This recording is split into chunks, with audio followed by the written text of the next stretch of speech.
Hi, and welcome to this episode of Just a Few. My name is Patrick Antoine. Thank you for joining me for these brief videos.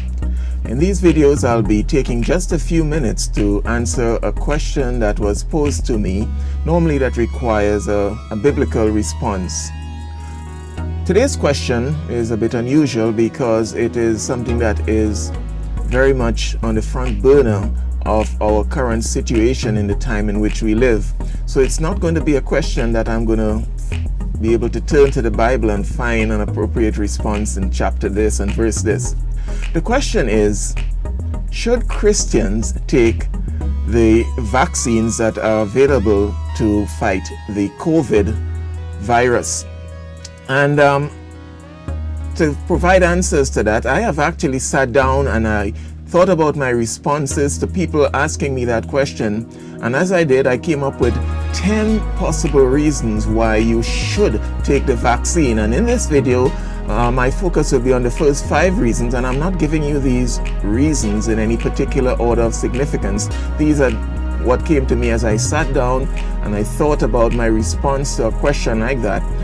So in each of the videos, I will try to provide a bit of a biblical framework for at least one of my responses. So here goes in this video, in the first 5 reasons why I think you should take the vaccines when they become available to you. The first reason I would say is that we have been taking vaccines since childhood, and there have not been as much of an issue about it as it is now. The proliferation of media houses, both traditional and of course social media, of course everybody is an expert in social media now, and because of that there's so much more information available, whereas in the past when we were children, you just took the vaccine and there wasn't media houses bombarding you with information every day and in social media posts about what this vaccine can do and the conspiracy theories behind the vaccines, and so that wasn't around before. So that's why now with a new vaccine on the scene, you're getting all of these things that are causing fear to come up in your minds. But we have been taking vaccines with possible negative side effects since childhood. As a child, most of us, before we entered elementary school, and it's still a requirement today for children entering elementary school that you be fully inoculated or vaccinated.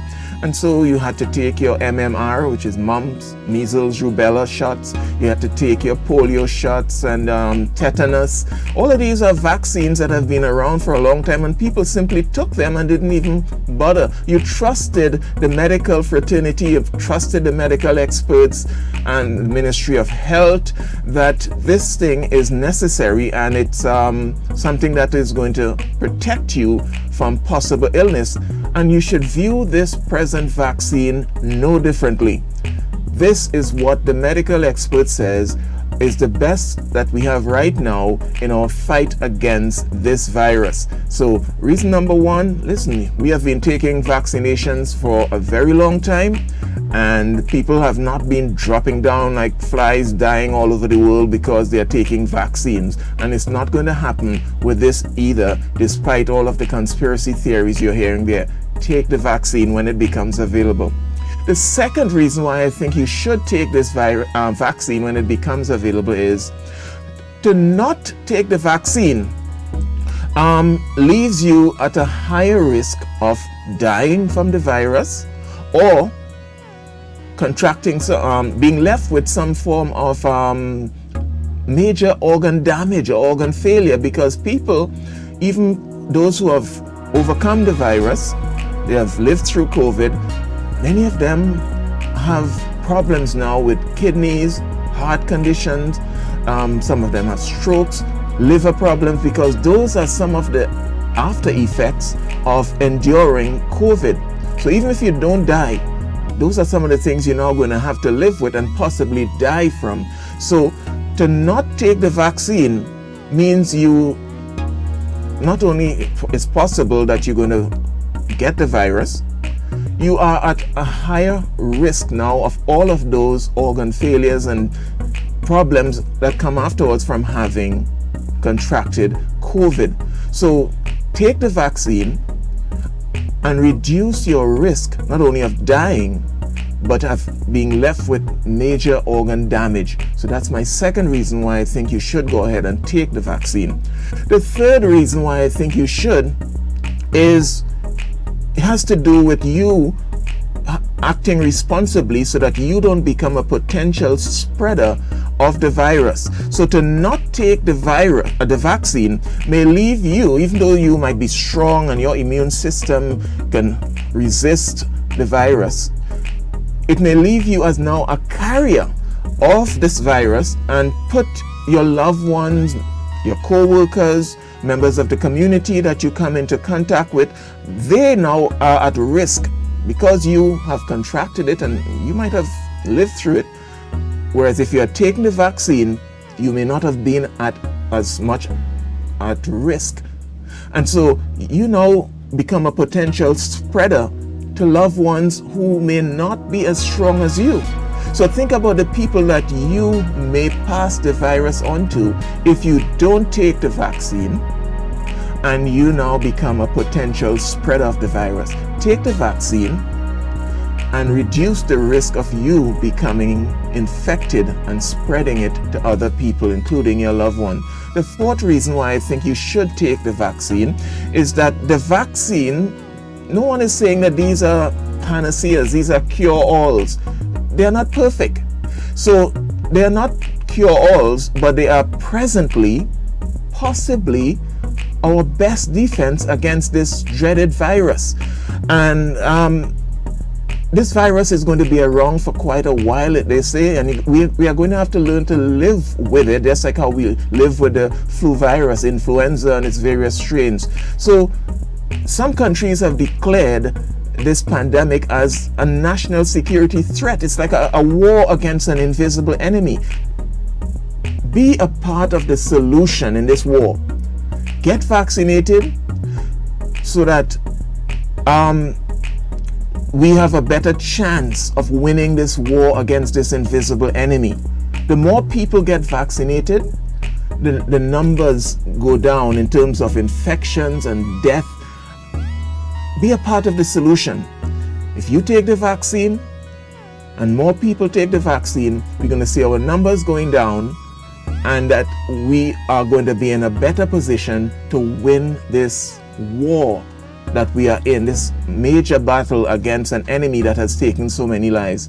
And the fifth reason, which is the final in this video, I'll take you a little bit to the Bible and give a little bit of biblical precedence to what I'm going to say now. In 1 Timothy chapter 5 verse 23, the Apostle Paul, in writing to Timothy, who was in a place called Ephesus, Paul wrote to Timothy and he says this: "Do not drink water only, but take a little wine for your stomach's sake and your often infirmities."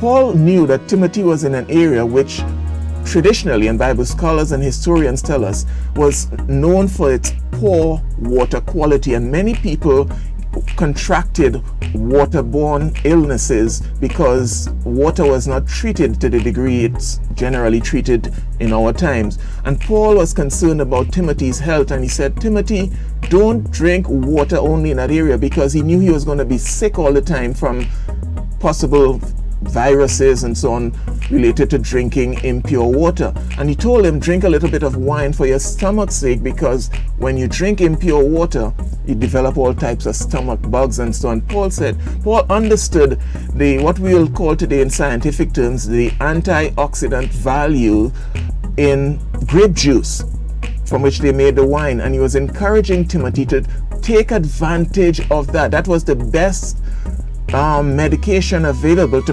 prevent the stomach upsets and the often infirmities and sicknesses that Timothy was experiencing. And Paul's point was, and that's my point, when you take the vaccine, you are using the best possible or available protection against that virus that we have available today. In their day, it was wine, grape juice, and Paul encouraged Timothy, take some for your illness. There's nothing unspiritual about that. When you read the parable of the Good Samaritan in Luke chapter 10, when Jesus told about the the Samaritan who came and helped the man who was beaten up and was dying, the first thing the man did was to pour in oil, which was healing ointments, that's what they had available in those days, and wine into the wound because of the antiseptic, antifungal properties of the alcohol content in it, to protect the man's health. We all have an immune system and it's not perfect, and so we sometimes need to boost it to protect ourselves from infection. And in the parable of the Good Samaritan, the man poured in oil and wine.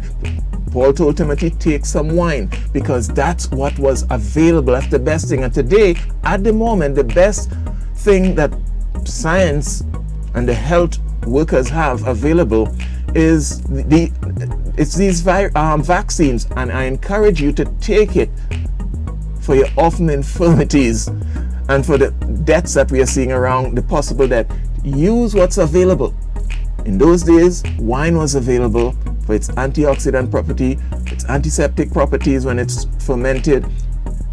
Take it, use it.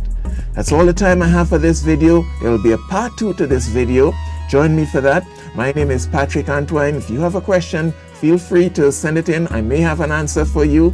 And until the next time, thank you for watching. And that's my response in just a few minutes.